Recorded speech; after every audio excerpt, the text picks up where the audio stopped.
Michael and welcome to Angling Info.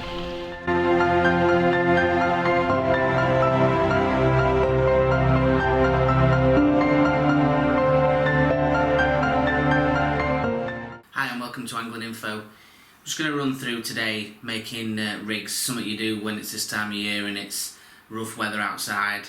A couple of guys have asked me, not a lot of people know how to make their own rigs, just a little talk through what lines I use, hooks and the equivalent that if you don't want to make them, which I suggest is a good make or a good standard to use. So obviously I've got quite a few things in front of me. Obviously I'll start by saying the same thing as I always say. If you know how to make your own rigs, if you know how to make your own hook links, this video's not for you unless you want something that you don't already know. It's for the guys that have asking me the question. So what we'll do is quickly run through is, before I go through how I make my rigs, this is what I would use. I tend to have it in my bag basically. I always tie my own rigs. They go into one of these little like hook tie cases. You can get them in various different makes, sizes, for different lengths. These are just something I have in my box just in case it's that scenario where you need a trustworthy hook link, and you just something you can rely on. These are pellet hooks. These are I'd use these for pellets or for maggots. For soft pellets, sorry. These are size 20 to £3.2. I use these usually when I'm going to Tom's Pond because they need it quite fine to get bites off the trout. You go through quite a lot of hook links, so these are the ones that I have a pack of because they're a lot cheaper to have that than me sat there making loads and loads and loads of rigs out of my time.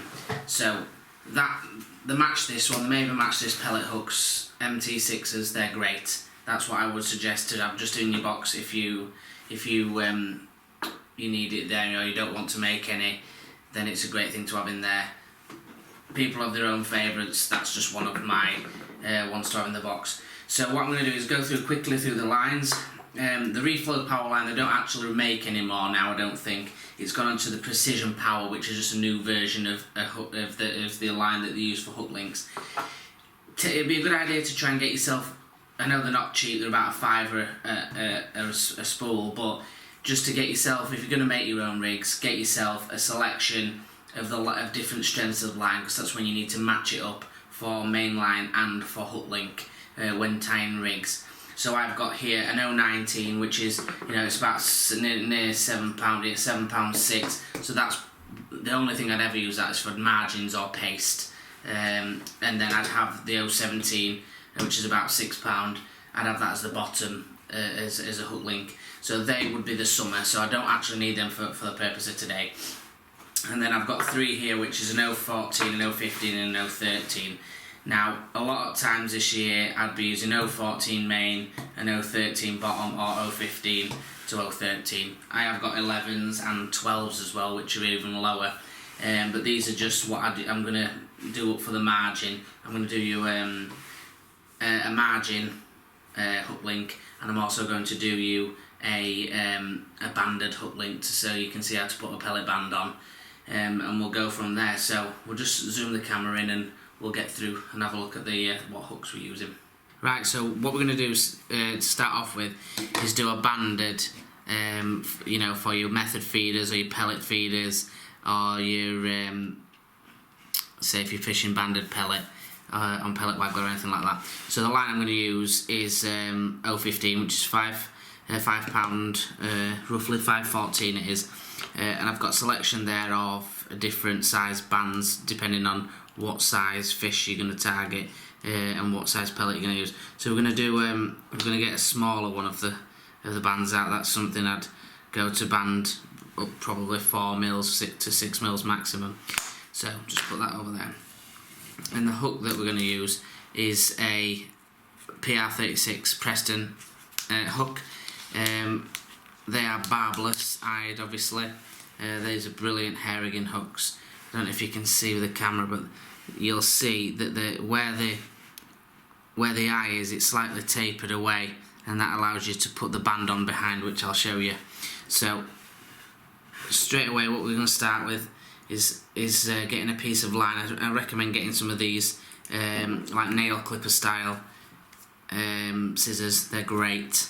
So what we're going to do is get a piece of line, obviously longer than what we need, because most hook links are going to be probably about 4 to 5, well, 4, anywhere from 3 to 5 inches, I'd say, long. Right, so we've got the band. What we're going to do is, we've got about 10 inch of line. I'm just going to put this line straight through there, straight through the band. So the band's actually sliding on the line, and what we're going to do is just fold that line behind and grab hold of the band. And if you can see there, we've got 2 pieces of line. Obviously this one's the short end, and then we've got the long end. And we're just going to fold that back over itself so it creates a loop, and thread that band through that loop. And we're going to pull the knot down as close as we can, but without pulling it fully tight, nearly tight. And I'm just going to grab the tag end. I'm just going to pull gently against both, and that's nipped that knot, as you can see there, right against it. So it's really well on there, and we're going to do that. Repeat that same process. So we're folding it over, got that tag end there, look, and the main line. I'm going to put it through that loop, and again grab the 2 and just gently pull that knot down. And then when it gets close, we grab this tag end and we gently walk that knot there, and we've got a double knot there, and it's not coming off, it's on perfectly there, really tight. I'm just going to get these scissors and these little pincers, and I'm just going to break off that tag end. So there we go, it's on there, there's hardly any tag on it, and we've got a piece of line tethered to that now. And what we're going to do now is going to get the hook, and we're just going to put the hook on, and we're going to get that attached. So I'll just get the hook with my finger to pick that up. There we go. So it's a size 18 PR 36 that we've got, sorry. And this is the important bit now. When you put the hook on, so we go right to the other end. When you put the hook on, you put it through the back of the hook. So not through this, not through the front side where the hook bend is, through the back of the hook. So once you go through the back up, you pull it all the way down. You can almost just let go of it, and it'll drop right down to the band like that. So what we want to do is pull that band slightly far away, because this is where you decide how long you want your hair rig. So if you want that much of a hair away, now I would suggest, if you have a 6mm, think of a 6mm pellet. That's just going to sit on the bend of the hook, just underneath the bend of the hook. So that's the kind of distance I would have away. And then what you want to do is pinch the line just behind the elastic and just onto the back bend of the hook, and that just exposes the shaft of the hook. And what we're going to do is hold this firm in your left hand, or right hand if you're left-handed, and get your right hand, and this is where all you want to do is rotate it round the shaft of the hook. You want to go round about 6 times, and once you've done that, slide your thumbnails or your tips of your thumb and grab that. Sweat your finger and grab the other end. You've got the other end of the line, and now there's the hard part. You get to put that line back through the hook. So that's gone through the hook there, so it's once it's gone through, just pull it, but keep tight hold of the shaft of the hook still. Right, and you see this loop that's tightening up now? Just give it a little lick like that to put a bit of water on it, and just pull the hook, the line down, and it will nip the hook. And you can see that that's on, and that's called a knotless knot. So there's no knot on the line. The hook is completely impossible to come off, and it's perfectly on there. So as you can see, that's perfect there. So if you had a pellet on, you know, it would be there, and the fish would come and it'd straight away it'd take it. And then all we do is go down to the end and just put a loop on it, basically, to attach to your rigs, a loop-to-loop connection, or if you're clipping it on to a swivel, or you're clipping it on to a swivel catch or whatever, anything you want like that. You're going to put a loop-to-loop connection on it. So what I'd recommend is to pull it as small loop if you're going to do a loop-to-loop connection, because you don't want it to be too big. There we go, and just double it up so it's on there twice.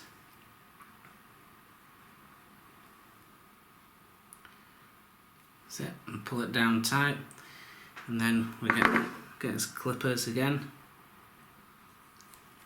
Just nick that little bit of line off, and there we go. So that's your hook link done. So you can either attach that to your pole rig, or you can attach that to a feeder or a waggler, whatever you want. So obviously one of these goes into your little hook box, and basically all you do is hook it against there, and then wind it onto your stops, like so. So that's into there now, and obviously I can fill that up, and I've got bigger ones, so that would go into there. What I'm going to do now is just show you one more, which I'm going to turn into a pole rig. Right, so the second one we're going to do is, I'm going to, for the purpose of this video, is just showing you what I'd make as a link to add using a waggler or a pole setup. And then the next week's video, I'll do how to make the pole rigs, or vice versa. So we've got cart match Drennan hooks, simple hook, really strong. You can use any you want, Guru, whatever, and whatever hook depending on what you're doing. If you want a corn hook on there, or a match hook like this, which is perfect for caster, maggot, anything like that. So this, for the purpose of this, I'm using 013, which will be my bottom, because this is what I'm fishing for winter carp, basically down the edge. And I'll be putting corn, maggot, caster. I find that even at a size 18, it's a good hook. Even for corn, it's still big enough. So what I'm going to do is I've took a piece of line again. I've gone a bit longer this time. It's about 40 centimeters. It gives me a place to work with. Plus, obviously, I can decide how long I want my hook link for my for my pole rig after. So again, we're going to go through the back of the hook, which is like that. Right, so you've got the hook on the free line now, and we've just made a loop there. So this is the tag end, this is the main line, and all we're going to do now is grab all of the tags together and spin the hook round about 6 times, basically just putting a spin in that line, and this is going to create the water knot. People can do it 4 to 5 times, 6 times even. I'm about 5 times.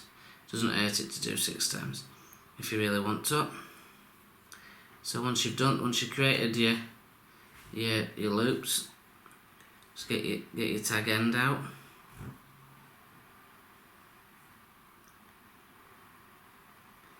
Just get your tag end, and what you want to do, if you can get a grab hold of it, and then there's a loop, there's an opening near the hook. Just pass your line through there, wet where the knot's going to be, and just grab hold of the tag with your teeth, and just pull down on the main line, and that will create the knot to the side of your float, to the side of your hook, sorry, and then just pull tight, and then it will pull that tag end in tight. And then what I do is just get your clippers and just clip the tag end off, and that'll leave you with the hook on nice there. So your hooks on nicely there, and obviously we're going to use that next time we use a pole rig or a waggler rig. So what we're going to do is just put a loop in the top, ready for that loop to loop connection that we're going to do with a pole rig. So important when you're going to do that is just pull your loop down really tight and really small, because it makes for a better connection in the pole rig. You don't want two massive loops in your pole rig. So there we go.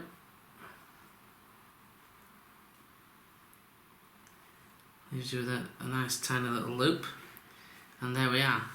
The rig is done, and obviously it's ready to attach to a pole rig or to a waggler.